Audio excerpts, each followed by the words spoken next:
This morning, a significant new update came out regarding the U.S. job market, the JOLTS report. This report tracks job openings across the country, and what it reveals doesn't quite match what many Americans are currently experiencing. That's why I'm bringing you this update, to break down what the report says and explain how it contrasts with the real-world situation we're seeing in today's economy. If you've noticed fewer job opportunities and more layoffs, you're not alone. Let's dig into what's really happening. But before we dive in, please take 2 seconds to tap that like button if you appreciate these daily updates. Now, let's begin. Job openings versus reality. The JOLTS report shows that job openings rose unexpectedly in April to 7.4 million. That sounds like great news, right? More job openings must mean more hiring and a booming economy. Not quite. The report also says that while job openings rose by 191,000 from March, layoffs also jumped by 196,000, outpacing the increase in hiring, which only went up by 169,000. That's a net negative movement in employment. Even more interesting, the ratio of available jobs to unemployed workers is now about 1-to-1. So, in theory, for every unemployed person, there's a job opening. But if that's the case, why are so many people still struggling to find work? What people are experiencing? Take a look at real voices from Reddit. One user wrote that after being laid off, they've applied to over 80 jobs in 3 months, many of them entry-level roles, and only got 2 interviews. Another person said they're qualified but still can't land a job.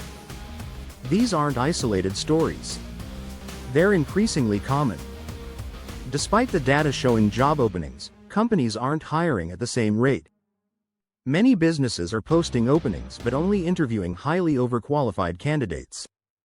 One hiring manager admitted they prefer applicants who've been out of work long enough to have forgotten old habits, making them easier to retrain for AI-integrated systems.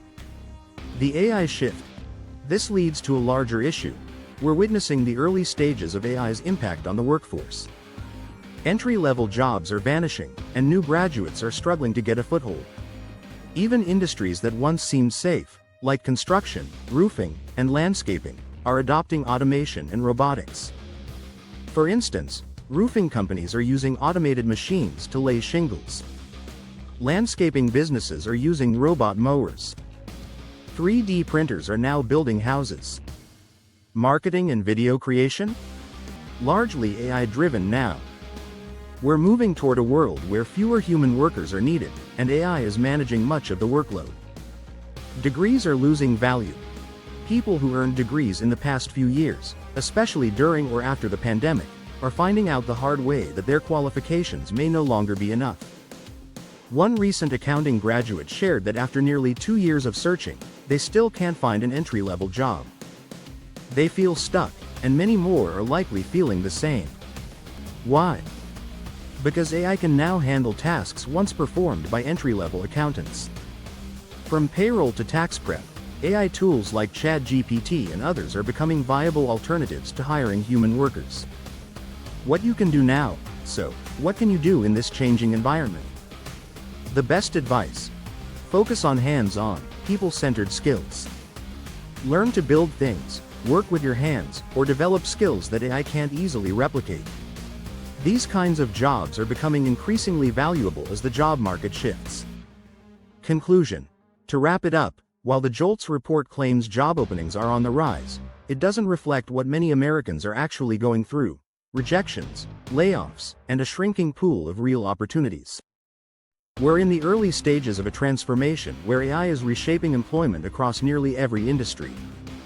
I'll continue tracking these changes and will keep you updated as more information comes in. Thank you so much for watching, and don't forget to like and subscribe for more updates just like this.